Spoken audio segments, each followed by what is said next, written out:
আসসালামু আলাইকুম। আমি আনোয়ার। আমি আপনাদেরকে আজকে দেখাবো কিভাবে Cloudflare থেকে আপনার ক্যাশ পার্স করবেন। তো ক্যাশ ক্লিয়ার করার জন্য আপনি অবশ্যই Cloudflare এ আপনাকে লগইন করতে হবে। এরপর যে ডোমেইনের জন্য ক্যাশটা ক্লিন করতে চাচ্ছেন, সেই ডোমেইনে যেতে হবে। ডোমেইনে যাওয়ার পর আপনি এখানে কনফিগারেশন ক্যাশিং নামে একটা অপশন পাবেন। এখান থেকে কাস্টম পার্স বা এভরিথিং পার্স নামে ২ টা অপশন পাবেন। এছাড়াও আপনি এখানে ব্রাউজারের ক্যাশ অর্থাৎ কতক্ষণ পর, পর আপনার ব্রাউজারের ক্যাশ ক্লিন হয়ে যাবে সেটি সেট করে দিতে পারবেন। কাস্টম পার্সে আপনি স্পেসিফিক কোনো ইউআরএল দিতে পারেন।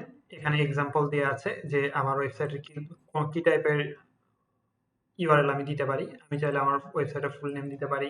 ওয়েবসাইটের কোনো একটা ডাইরেক্টরি বা কোনো একটা ইমেজের নাম দিতে পারি। এরপর হোস্ট নেম দিতে পারি, অর্থাৎ আমার যদি কোনো সাবডোমেইন থাকে সেক্ষেত্রে ব্লগ বা শপ বা এই ধরনের কোনো সাবডোমেইন থাকে সেই সাবডোমেইনের নামগুলো আমি এখানে দিতে পারি। এরপর ট্যাগ দিতে পারি, অর্থাৎ এই যে নামগুলো এখানে এক্সাম্পল দেখা যাচ্ছে এই নামে যদি আমি আহ, নামগুলো এখানে দেই, তো এই ট্যাগগুলো যেগুলোর সাথে ম্যাচ করবে সেই কন্টেন্টগুলো বা সেই ডাটাগুলো সে ক্লিন করে দিবে, ক্যাশগুলো ক্লিন করে দিবে।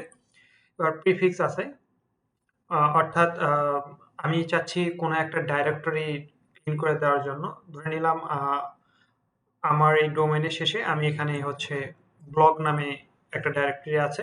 তো ব্লগের আন্ডারে যা আছে আমি সেগুলো পার্স করে দিতে চাচ্ছি।